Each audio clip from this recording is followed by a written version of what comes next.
Bismillahirrahmanirrahim. Assalamualaikum warahmatullahi wabarakatuh. Global Hijrah malam ini bersama saya Zaim Zamani. Hari ini memasuki 106 hari Perang Gaza Zionis, menjadikan ia perang paling lama dan paling berdarah dalam sejarah Perang Palestin Israel.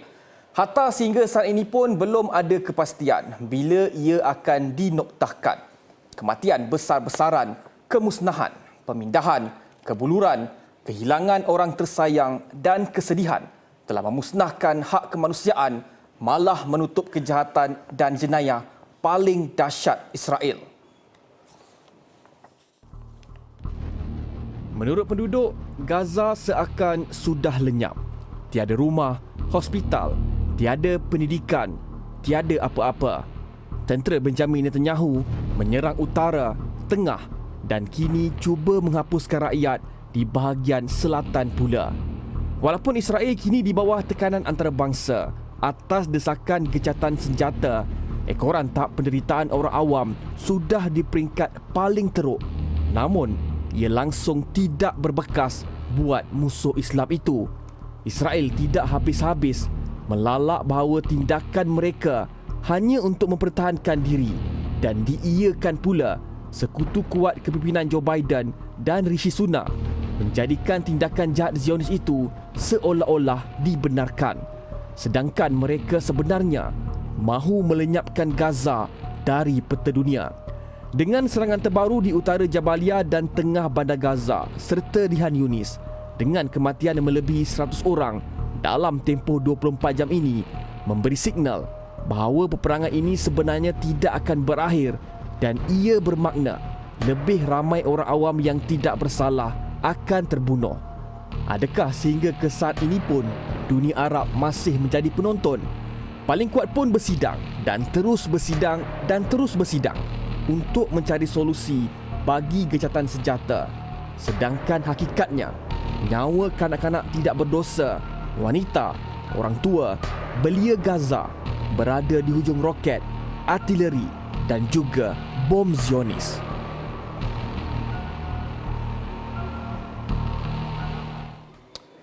Biarpun Zionis sudah menyerang Gaza melebihi 100 hari secara membuta tuli, namun pasukan Benjamin Netanyahu masih buntu. Strategi pasukan yang kononnya memiliki senjata tercanggih di abad ini dilihat tidak menjadi dan sangat lemah, lebih-lebih lagi dalam melawan Hamas. Perang berkenaan juga dilihat tiada matlamat dan hala tuju dan ia terus menampakkan kebodohan pemimpin Zionis itu. Mereka tak dapat buktikan bahawa pejuang Hamas, organisasinya telah lemah, telah pun hampir hancur. Sebab itu dikatakan perang itu akan berlanjutan tahun ini 3 bulan, 4 bulan, 5 bulan. Jadi nampak gayanya serba tak kena strategi Israel sehinggakan sekutu kuat mereka, Amerika Syarikat, telah menegur. Walaupun teguran itu belum dikatakan dianggap teguran yang agak keras, tetapi teguran daripada Amerika Syarikat itu menunjukkan bahawa strategi Netanyahu, strategi Israel tidak menjadi.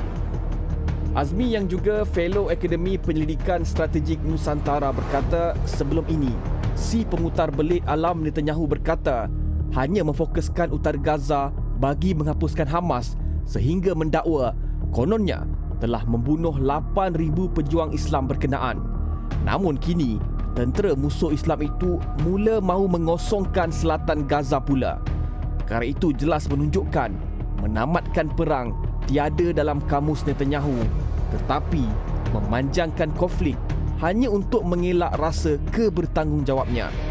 Dan ia juga dilihat sebagai menangguhkan masa sebelum dia terduduk dan disingkirkan kerana dia sedar rakyat semakin membencinya. Ketika ini dilaporkan hanya 15% rakyat Israel masih menyokongnya. Selain rakyat, kabinet perangnya juga mula berang dengan Netanyahu kerana tidak menyatakan kebenaran matlamat tentera Israel di Gaza.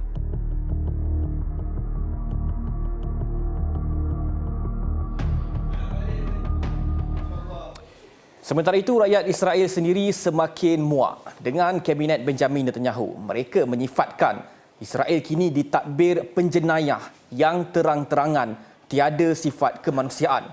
Rakyat sendiri mahu Netanyahu yang dilihat sangat mementingkan kedudukan dan kuasa berundur segera. Ribuan rakyat negara haram Yahudi itu berdemonstrasi di jalanan sepanjang minggu ini mendesak Benjamin Netanyahu segera letak jawatan. Walaupun sedar ia seakan mencurah air ke daun keladi, namun mereka tidak berputus asa. Tindakan Israel sangat mengarut sejak dari awal peperangan. We are in a crisis point in our country. People are dying. The country is not working well. And we need to get rid of our government as soon as possible because people are dying because of the government. We need to reach a ceasefire as soon as possible, stop all the killing in Gaza, which are useless, and just destroy every single hope we have for this area. For his interest, he really likes this war to keep continue, and will never end. And we are here to stop it, to say enough is enough. We already lost the war on the 7th of October once those people were kidnapped. So there is no really a good way to finish in a declaration that we want. We want our family, our people, our kidnapped people back home. The country is led by criminals who have absolutely no interest of the citizens. They care of themselves, of their own well-being and money and power and honor, and nothing about the well-being of the country. And we can see it now with the war that is going on and with the hostages. They do nothing to set them free, to allow for a exchange, to allow for an agreement. Dalam pada itu, geostrategis Azmi Hassan melihat Netanyahu pasti akan disingkir sebagai Perdana Menteri oleh rakyatnya sendiri. Rakyat Israel tahu pada Oktober 7 Netanyahu gagal menyekat. Itu adalah kesalahan kerajaan Netanyahu, dan saya pasti apa jua pengakhirannya, sama ada Hamas dapat dihapuskan ataupun tidak, sama ada tebusan dapat dilepaskan kesemuanya ataupun tidak, Netanyahu pasti akan dihukum, bukan oleh pejuang Hamas, bukan oleh Palestin, tetapi oleh rakyat sendiri. Saya pasti.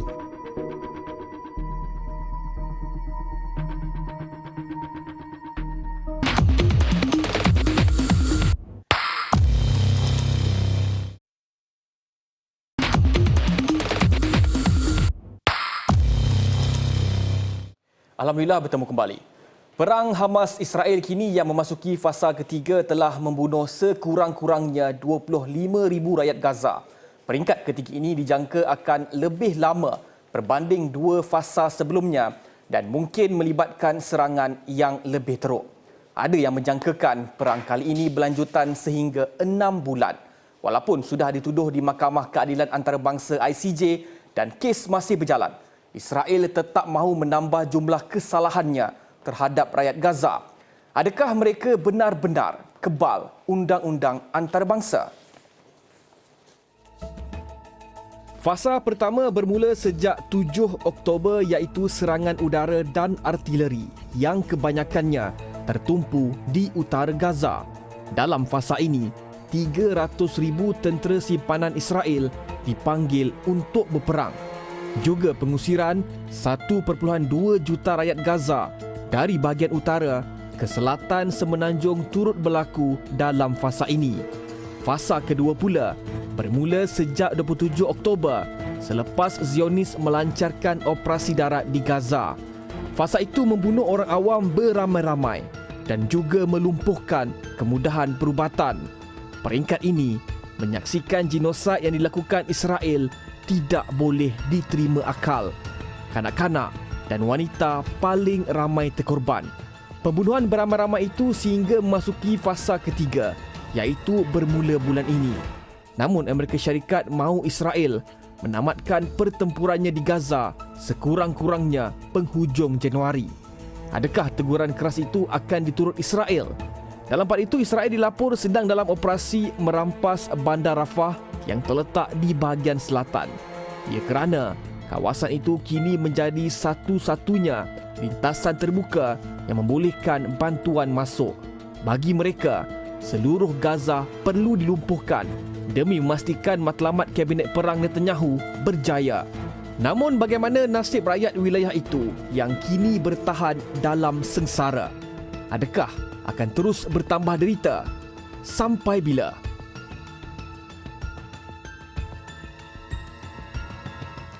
Baik, sekian Global Hijrah minggu ini, lagi kupasan isu Gaza dan ummah minggu hadapan. Saya Zaim Zamani. Assalamualaikum warahmatullahi wabarakatuh dan selamat malam.